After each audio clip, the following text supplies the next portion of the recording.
वंदे विश्व गौ मातरम। चलें गाय की ओर, चलें ग्राम की ओर, चलें प्रकृति की ओर। इस घोष वाक्य का अनुसरण गौग्राम संस्कृति समिति करती है। आज हम चिकित्सा पद्धतियों के संदर्भ में चर्चा करेंगे। बंधुओं, रोग निवारण के लिए अनेकों चिकित्सा पद्धतियां प्रचलित हैं। नाम से आप परिचित हैं। एलोपैथी है, होम्योपैथी है, बायोकेमिक आयुर्वेदिक है, यूनानी है आदि पद्धतियां तो भारत में बहुत दिनों से प्रसिद्ध हैं, लेकिन संसार में अनेक और चिकित्सा पद्धतियां भी प्रचलित हैं। अब उन सब का उद्देश्य क्या है? रोगों को, कष्टों को समाप्त करना, रोगी को बचाना, और इसके लिए वो ऐसी औषधि रोगी को उपलब्ध कराते हैं, देते हैं, जिससे जो रोग के जीवाणु हैं, रोग के तंतु हैं हमारे अंदर विकसित हो रहे हैं, उनको वो समाप्त कर दे, उनको वो मार दे। किंतु चूंकि रोग के जो कीटाणु हैं, रोग का जो कारण है, वो शरीर में ही तो विद्यमान रहते हैं, उसमें रक्त में, मांस में, मज्जा में।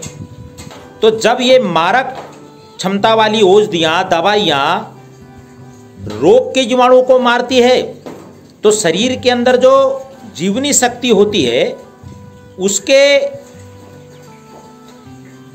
लिए भी नुकसानदायक होती। सजीवनी शक्ति को भी ये मारती ही है, जिसको हम साइड इफेक्ट कहते हैं, गोलियों का दुष्प्रभाव कहते हैं। और इसके कारण उन दवाइयों को लेने से, दवाइयों का सेवन करने से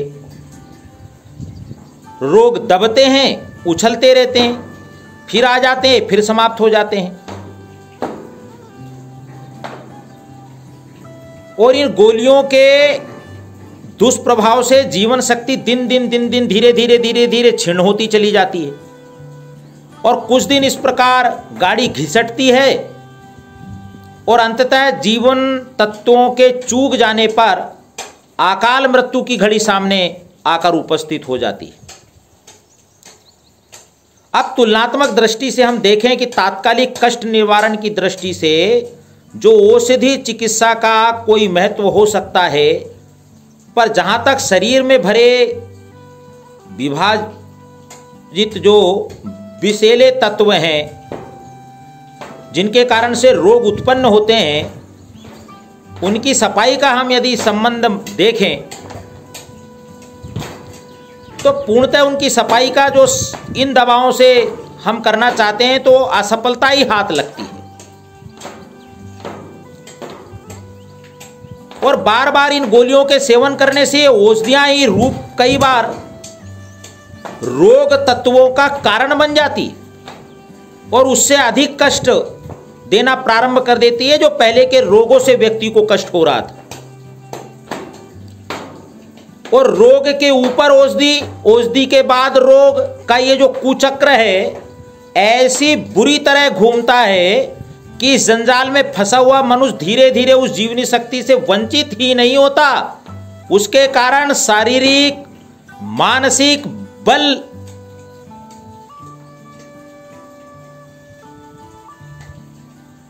पर भी आघात लगता है।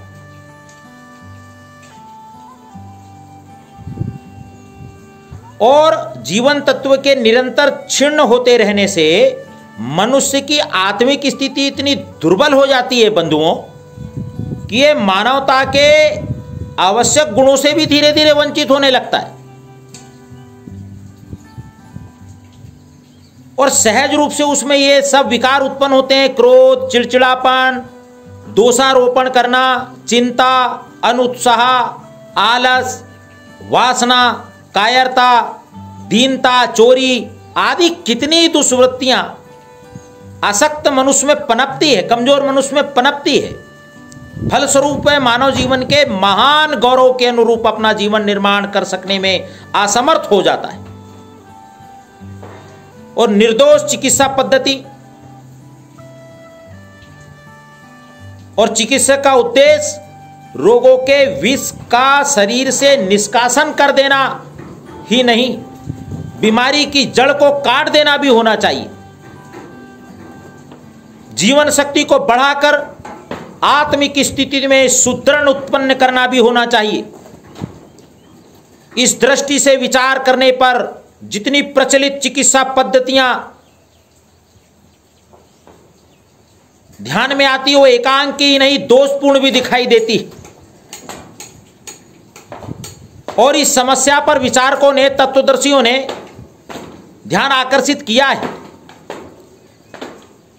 उन महापुरुषों के चरणों में मैं नमन करता हूं कि निर्दोष चिकित्सा पद्धति की खोज करने के सिलसिले में आज से नहीं, आदि काल से लेकर अब तक जो प्रयत्न किए गए हैं, उन सब का निष्कर्ष एक ही निकला है, और वो निर्दोष चिकित्सा पद्धति है प्रकृति चिकित्सा।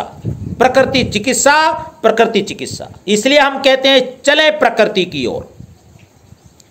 और हम इतना कहेंगे, हमें तो यह नाम भी अपूर्ण लगता है। वस्तुतः इस विज्ञान को कहना चाहिए प्राकृतिक जीवन यापन करने की विधा। इसके आधार पर रोग की तात्कालिक चिकित्सा ही नहीं, वरन उस जीवन शक्ति की अभिवृद्धि भी होती है जो दीर्घ जीवन और प्रफुल्लित मन स्थिति का मूल आधार है। शरीर ही नहीं, मन पर भी इसका भारी प्रभाव पड़ता है बंधु। और रोग से विवश होकर ही सही जो इस प्रणाली के संपर्क में आता है, निश्चय ही रूप पक्का, यह हमें विश्वास है, निश्चित रूप से संयम, सहज और अगणित मानसिक श्रेष्ठताओं को अनायास ही वह रोगी उपलब्ध कर लेता है।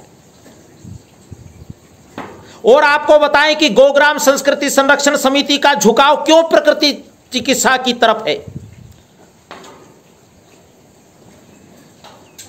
हमारे कार्यक्रम में प्रकृति चिकित्सा को सक्रिय एवं प्रसारात्मक कार्यक्रम में हम क्यों जोड़ना चाहते हैं, क्यों स्थान देना चाहते हैं, हमारी अभिरुचि का कारण क्या है?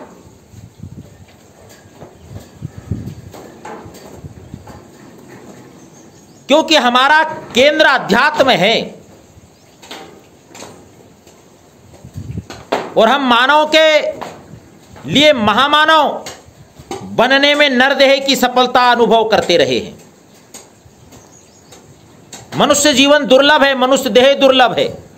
इस आत्मा का विकास एकमात्र उपाय अध्यात्म को आत्मसात करते रहने पर है। और इसलिए हमारा सारा कार्यक्रम इस दृष्टि से आध्यात्मिक की ओर प्रेरित होता है। हमारे प्रचार और सेवा का भी एकमात्र क्षेत्र यही है। इसलिए प्रकृति चिकित्सा को भी हमने विशुद्ध आध्यात्मिक आवश्यकता के रूप में जाना है और इसी दृष्टि से उसे अपने पूर्ण कार्य योजना में हमने सम्मिलित किया है। इसलिए कहा है चले गाय की ओर, चले ग्राम की ओर, चले प्रकृति की ओर।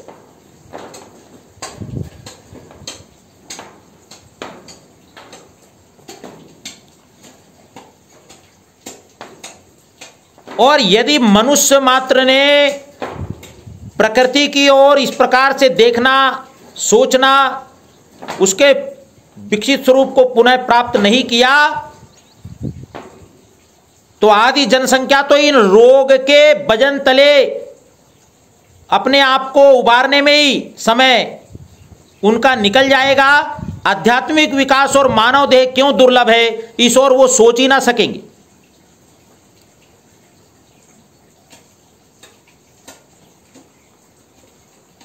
इसलिए गौग्राम संस्कृति संरक्षण समिति का यह स्पष्ट मानना है और हम इसके लिए लगातार जनजागरण भी करते रहे हैं, काम भी कर रहे हैं।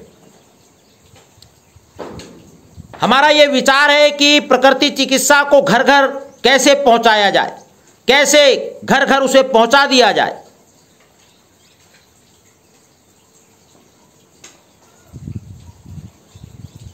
यदि प्रकृति चिकित्सा के स्वरूप को हमने घर घर पहुंचाया तो मानव सेवा में एक बहुत बड़ा योगदान हमारा होगा।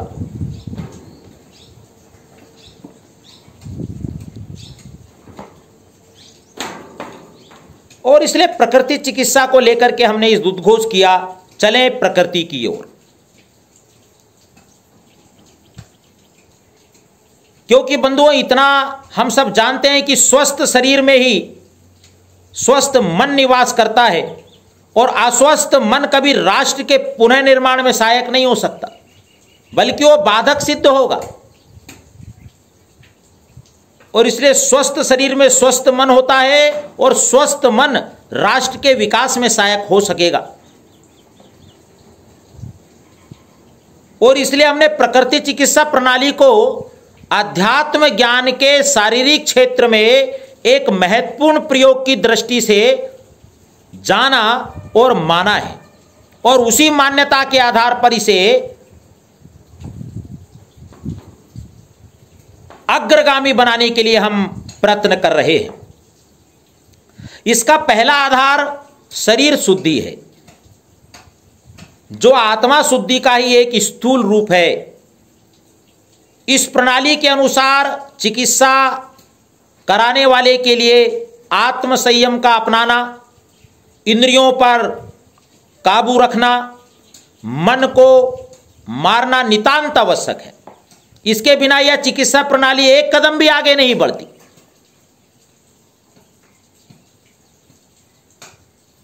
उपवास को प्रकृति चिकित्सा का प्राण कहा जाता है। आहार में ऋषि मुनियों ने जैसी सात्विकता अपनाने के लिए हमसे आग्रह किया है, जैसे शाक है, फल है, छाछ है, दूध है, बिना मसाले, बिना शक्कर,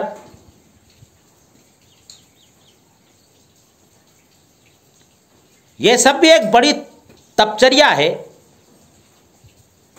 और आज हम देखते हैं कि हर आदमी चटोरेपन की आदतों से बुरी तरह ग्रसित हो रहा है। उपवास के नाम पर लोग जो माखौल बनाते हैं,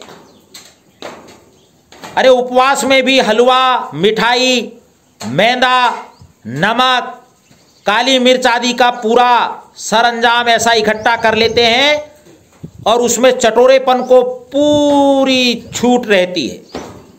इसके मुकाबले में प्रकृति चिकित्सा का रोगी कहीं अधिक कठोर उपवास करता है। उसे मिठाई, मसाले सभी कुछ छोड़ने पड़ते हैं। बंधुओं, आरंभ में निराहार उपवास करने पड़ते हैं और पीछे बहुत दिनों तक साग, फल, छाछ जैसे परम सात्विक आहार को बहुत स्वल्प मात्रा में लेकर काम चलाना पड़ता है। ठूस ठूस करके चटपटे पदार्थ खाते रहने वाले, जी हां, लोलुप व्यक्तियों के लिए प्रकृति चिकित्सा उतनी ही कठिन है जितना दुष्ट दुराचारियों के लिए भगवान में एक क्षण के लिए भी मन लगा सकना। इसमें उपवास की क्या महत्ता है? तो बंधु, हम पाते हैं कि उपवास को शास्त्रों में पापों का एक श्रेष्ठ प्रायश्चित बताया है। पापों के लिए प्रायश्चित करना तो उपवास करना।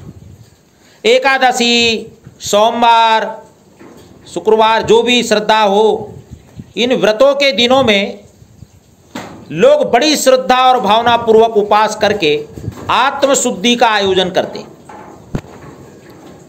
अरे चंद्रायण व्रत में 1 महीने का उपवास करना पड़ता है, मालूम ही है आप सभी को, और अनेक पापों का प्रायश्चित होने की आशा रखी जाती है। यह धार्मिक उपवास ऐसा दृष्टिगोचर होता है कि अभी रूढ़ी बन जाने से उनमें बहुत प्रकार का बहुत कुछ खाते रहने की तरीके उन्होंने निकाल लिए हैं, तरकीबें निकाल ली।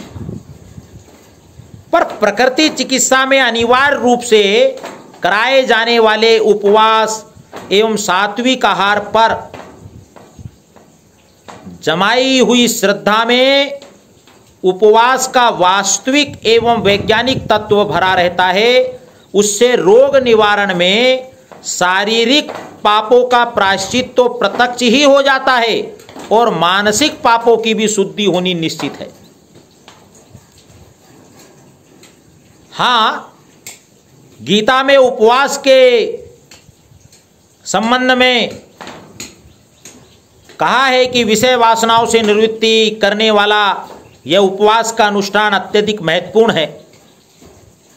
प्रायश्चित निर्णय ग्रंथ में तो हर पाप के प्रायश्चित में उपवास की अनिवार्यता मानी गई है। और आपने बंधुओं एकादशी महत्व की वह कथा तो सुनी है, पढ़ी है, क्योंकि बड़ी प्रसिद्ध है, जिसमें अनजाने लड़ाई झगड़े के कारण एकादशी के दिन एक धोबिन ने न कुछ खाया न कुछ पिया, पर उसे वह एकादशी का व्रत हो जाने के कारण इतना पुण्य मिल गया कि उसके स्पर्श से देवताओं का टूटा हुआ विमान भी आकाश में उड़ जाने योग्य बन गया था। फिर प्रकृति चिकित्सा से कराए जाने वाले उपवास मानसिक स्थिति में सात्विकता लाने वाले क्यों सिद्ध ना होंगे? इस कठोर आत्म नियंत्रण और इंद्रिय निग्रह का चिकित्सार्थी जो है उसके मनोदशा पर गहरा प्रभाव पड़ता है।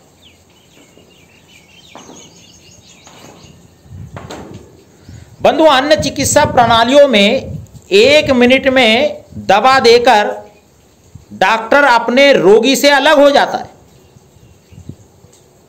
उसे कोई जरूरत नहीं है कि अपनी औषधि का सारा विज्ञान उसे समझावें अथवा रोग की उत्पत्ति के हेतु एवं भविष्य में उससे बचे रहने के तत्व ज्ञान को रोगी के सामने रखें। पर प्रकृति चिकित्सा को मिट्टी पानी जैसे बिना मूल्य के तुच्छ समझे जाने वाले पदार्थों की महत्ता को अपनी अजनबी चिकित्सा प्रणाली की विशेषता को समझाना पड़ता है और स्वयं को भी समझना पड़ता है। समझाए बिना रोगी के कौतूहल एवं अविश्वास का समाधान नहीं हो सकता।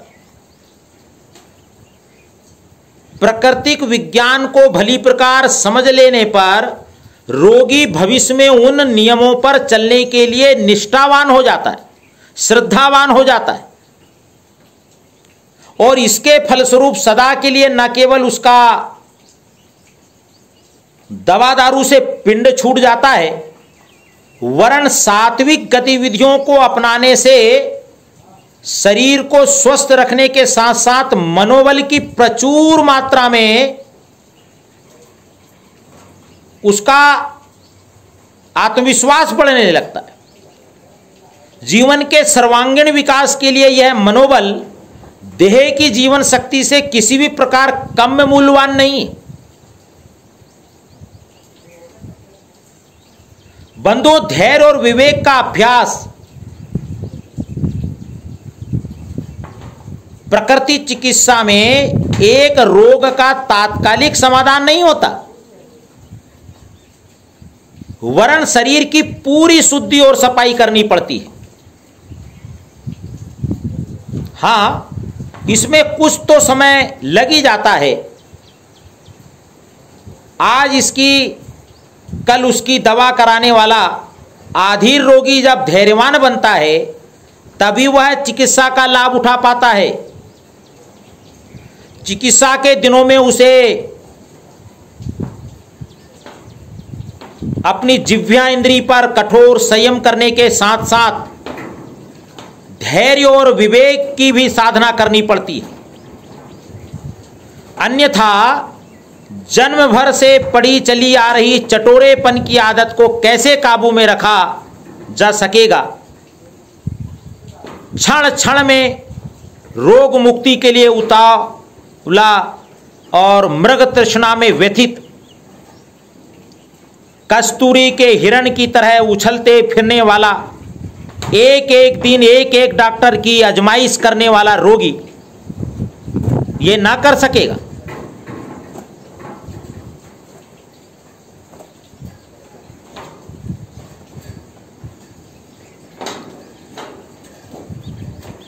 इसके लिए उसे धैर्यता रखनी अनिवार्य है। धैर्य और विवेक की ये परीक्षा मान करके यदि वह इस परीक्षा में उत्तीर्ण हो गया, पास हो गया और उसने उत्तीर्ण होने का निश्चय किया तो वह व्यक्ति भावी जीवन में अवश्य धैर्यवान और विवेकशील बनेगा और अपने रोग का ही निदान न करते हुए वह महामानव बनने की दिशा में अग्रसर हो पाएगा। महान सद्गुणों की उसमें अभिवृद्धि आत्मिक लाभ की दृष्टि से इतनी महत्वपूर्ण है कि शारीरिक स्वस्थ लाभ तो उसकी तुलना में बहुत ही तुच्छ श्रेणी का लाभ रह जाता है। इन दोनों गुणों को बढ़ाना मानव को महामानव बना सकने में बड़ा उपयोगी सिद्ध होता है। बंधुओं, ये मृग मारीचक से छुटकारा कृत्रिमता के दुष्परिणाम और प्रकृति प्रदत्त प्रेरणाओं का महत्व समझना ही प्राकृतिक चिकित्सा का आधार है। मित्रों, यह विश्वास जिसका जम गया वह विलासिता, दिखावट, ढोंग और अंधी दुनिया के पीछे भागने की अपेक्षा प्रकृति चिकित्सा और ईश्वर से प्रेरणा प्राप्त करेगा। मिट्टी, पानी, हवा, आग और आकाश के पंच तत्वों से यह शरीर बना है, तो उन्हीं के उपचार से वह निरोग हो सकेगा। यह मान्यता बन जाने के बाद यह मान्यता बनाना भी अपने आप स्वाभाविक है कि आत्मा को शांति और स्थिरता उसके सजातीय अध्यात्म और धर्म ईश्वर से मिलने वाली है। यह प्रपंच की कृत्रिमता माया मरीचिका के समान है जो तृष्णा की आग भड़काती है, अगणित दुष्वृत्तियों को जन्म देकर पाप पंक में धकेल देती है। जिस प्रकार शारीरिक स्वास्थ्य रक्षा के लिए इंद्रिय संयम और नियमितता का अवलंबन आवश्यक है, उसी प्रकार आध्यात्मिक स्वास्थ्य के लिए तृष्णा और वासना का परित्याग अनिवार्य है। यह भावना अंतःकरण में उत्पन्न होने पर शरीर स्वास्थ्य से भी अधिक उपयोगी आत्मिक स्वास्थ्य की ओर मनुष्य का ध्यान आकर्षित होता है। जो शरीर के सात्विक ढांचे में ढल सकता है वह मन को भी धर्म और सदाचार के बंधनों में बांध सकता है। बंधुओं, आत्मकल्याण की साधना के लिए लोग अनेक प्रकार के कर्म कांडों को अपनाते हैं। उनमें से कई सार्थक, कई निरर्थक होते हैं। कई कर्म कांडों में प्राकृतिक जीवन की पद्धति के अनुसार अपनी दिनचर्या को ढाल लेना आत्मिक साधना का एक अत्यंत उपयोगी एवं सार्थक प्रकार हो सकता है। धर्म और अध्यात्म पूजा घर तक सीमित रहने की नहीं, जीवन में ओतप्रोत हो जाने की वस्तु है। संयम और नियमितता शरीर का धर्म एवं अध्यात्म है। जो इसे पालन करने लगा उसकी प्रवृत्ति आंतरिक अध्यात्म को व्यवहारिक जीवन में उतारने के लिए आवश्यक अग्रसर होगा। बंधुओं, उच्च सिद्धांतों को कार्य रूप में परिणित करने का व्यवहारिक अभ्यास आगे बढ़ेगा ही और उसका सत्य परिणाम आध्यात्मिक जीवन में प्रत्यक्ष परिलक्षित होगा ही, यह स्पष्ट हमारा मानना है। और इसलिए आध्यात्मिक दृष्टिकोण से, आरोग्य की दृष्टि से हमारा जो उद्घोष वाक्य है गोग्राम संस्कृति संरक्षण समिति का, चले गाय की ओर, चले प्रकृति की ओर, चले ग्राम की ओर, यह आपस में तीनों उद्घोष वाक्य एक साथ जुड़े हुए हैं। और इसलिए हम प्रकृति की उपासना अध्यात्म के लिए और आध्यात्मिक उन्नति मानव देह की सार्थकता के लिए करना चाहते हैं। यही गोग्राम संस्कृति का एकमेव लक्ष्य है।